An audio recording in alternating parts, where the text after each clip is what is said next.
અમદાવાદમાં ફટાકડા ફેક્ટરીમાં બ્લાસ્ટ કેસના આરોપીઓના રિમાન્ડ મંજૂર થયા છે. કોર્ટે આરોપીઓના 7 દિવસના રિમાન્ડ મંજૂર કર્યા છે. મેહુલ ડોડિયા અને સાદિક સૈયદ આજથી 2 દિવસ પોલીસ રિમાન્ડ પર રહેશે. મેટ્રોપોલિટન મેજિસ્ટ્રેટ સમક્ષ આરોપીઓને રજૂ કરવામાં આવ્યા હતા. ત્રીજી મહિલા આરોપી હાલ હોસ્પિટલમાં સારવાર હેઠળ છે.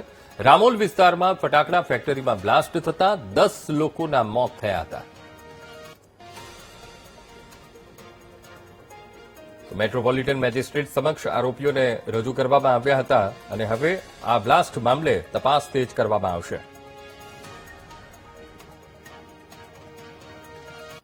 આગ લાગેલી જે તારીખ 18/7/2026ના રોજ 3:30 વાગે આરોપીઓને અટક કરવામાં આવેલા. જે અટક કરવાના કામે આરોપીઓને આજે રજૂ કરવામાં આવેલા, જેમાં આરોપીઓના દિન 14ના તપાસ કરતા અધિકારી દ્વારા રિમાન્ડ માંગવામાં આવેલા છે. રિમાન્ડના કામે મહત્વના કારણો એવા હતા કે આરોપીઓએ આ ફટાકડા ફેક્ટરી પરવાના વગર, લાયસન્સ વગર ચાલુ કરેલી હતી અને એની અંદર માણસો કામે રાખેલા હતા, જેમાંથી 10 માણસોનું મૃત્યુ થયેલું છે અને 5 માણસો ગંભીર રીતે ઈજા પામેલા છે, જે સારવાર હેઠળ છે.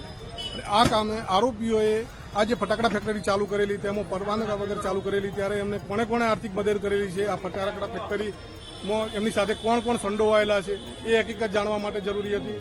તેમજ આ કામના આરોપીઓએ આવી ફેક્ટરી બીજી કોઈ જગ્યાએ ચાલુ છે કે કેમ, એ સ્ફોટક પદાર્થ જે ફટાકડા બનાવવા માટેનો હતો એ સ્ફોટક પદાર્થ કોની પાસેથી લાવતા હતા, એમને કોણે કોણે આ સ્ફોટક પદાર્થ આપેલો, તેમજ આ સ્ફોટક પદાર્થ આ ફટાકડા ફેક્ટરી સિવાય અન્ય કોઈ જગ્યાએ જથ્થો સંતાડેલો છે કે કેમ રાખેલો, છુપાવી રાખેલો છે કેમ, એ હકીકત જાણવી પણ જરૂરી હતી.